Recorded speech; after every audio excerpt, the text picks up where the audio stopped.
जमात इस्लामी के सूबाई अॻवाण इमदादुल्ला बिजराणी ऐं चीफ इंजनيئر PPL शफ़क़त अली बिराणी के फर्ज़ंदन शाज़ेब शफ़क़त बिजराणी ऐं इंजनيئر हाफ़िज़ कलीमुल्ला बिराणी जंहिंजे निकाह जी पुरमुसरत तक़रीब संदन जे अबाणे ॻोठ हाजी मीरबाज़ ख़ान बिजराणी लॻ करमपुर में थी गुज़री, जंहिंमें फैमिली मेंबरनि दोस्तनि ऐं अज़ीज़नि खां अलावा जमात इस्लामी सिंध जे अमीर काशिफ़ सईद शेख,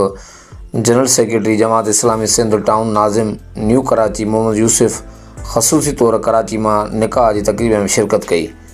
जॾहिं त बर्ख स्कॉलर मेरान अकेडमी कराची के डायरेक्टर प्रोफेसर निज़ामुद्दीन मेमन